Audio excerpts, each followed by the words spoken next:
This is my favorite department because I love my bread. You know how I told you I love my carbs? So I understand we're going to be making I can't wrap my head around this, but we're going to make a healthy garlic bread to go with this dish. Now you want to make sure that it is 100% whole wheat before you grab the bread. Okay. One way to make sure is just flip it over and read the label. Unbleached, enriched wheat flour. Right. Okay. Okay, and that's what it is. It's unbleached. We're also going to use a little bit of olive oil, and we're going to use our fresh garlic. Excellent. Okay, terrific. So now we're in the meat section, and now we're going to be looking at ground turkey. The leaner the meat, it's always better. When we refer to lean meat, we talk about chicken, turkey. So here it'll tell you how lean it is. 93%? Right, and here is 99-1. So this is extra lean meat. So this is extra lean. Okay. Yeah, see? If it's 100% lean, then where are you getting the juice from when you cook it? You need to have, and what's 100% lean? And turkeys have some fat on them. So true. Okay. So the big thing is when you're in a grocery store, just always read labels. Okay. Extra lean, lean. It depends what are you using it for. Which one do you recommend? I mean, I like, you know, the extra lean, right? Let's go with the extra lean. We're going to pick the actual fresh herbs that Sean needs to make this meal. So I've got some thyme here, some oregano, and we've got some parsley. This always has better flavor when it's fresh. Okay. We can even grow these in our backyards. They're very, very simple to grow. I like these because they're pesticide-free.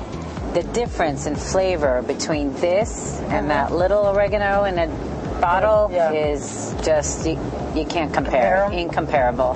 And, I mean, smell it. It smells great, right? It smells great. It really does.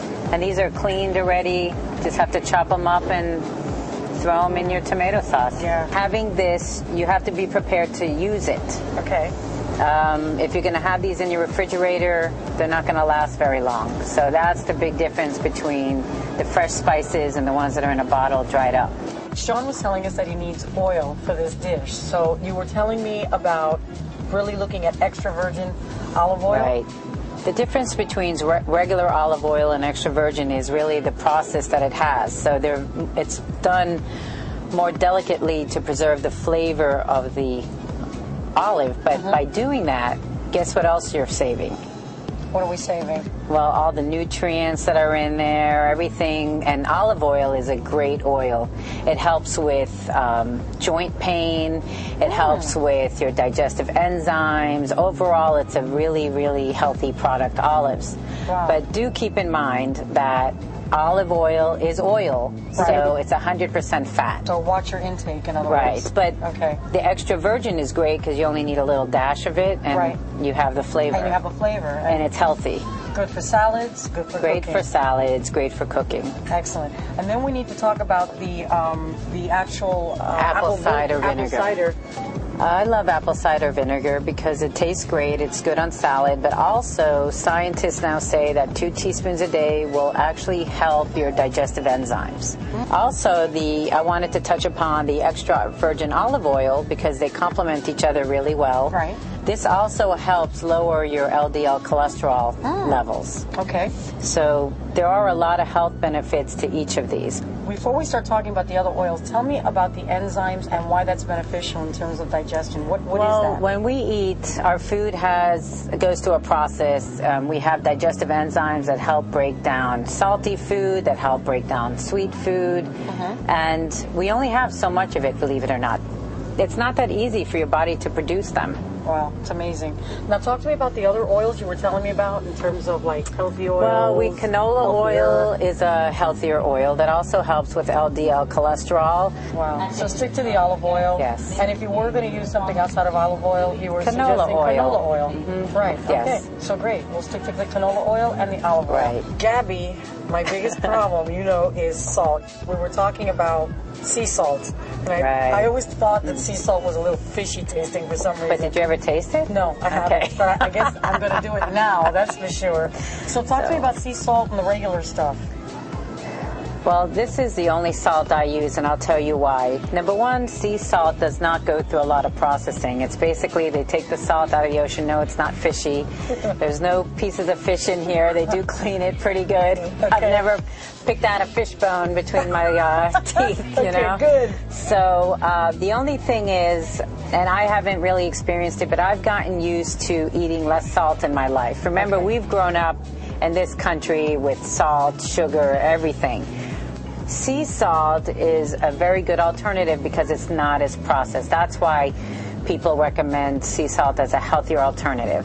We should be eating about 2,500, 2,800 grams of salt a day, and we eat in our diets here over 3,500.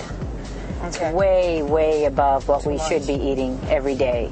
So, well, you were telling me that there's like different levels. Well, there's different levels. There's different levels depending if you're an athlete, if you spend a lot of time outside. Remember, we sweat a lot. Right. We have to replenish our bodies with it. Right. It's very important in our life. To have that salt. Oh, yeah, we need to have it in our body, but we're just putting it in everything. Right. Too much of it. Too much of it. Gabi, tomato sauce. You were telling me pay attention to that label because these sauces, they contain a lot of sugar. Now, it may say 100% natural on the label. Yeah. It may not. Either way, everyone considers sugar natural.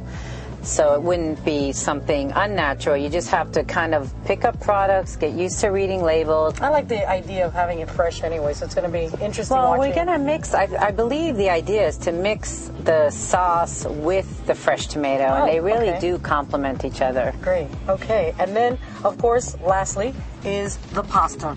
So we're going to be looking at organic spaghetti, but it's 100% whole wheat spaghetti product. Right. We have to get used to going back to basics when we're eating. So this is a great product, by the way, because it cooks very quickly. It has great flavor. It's organic. Another one of their Archer's Farms are their organic oven-ready lasagna. This is great tasting. I've tried it.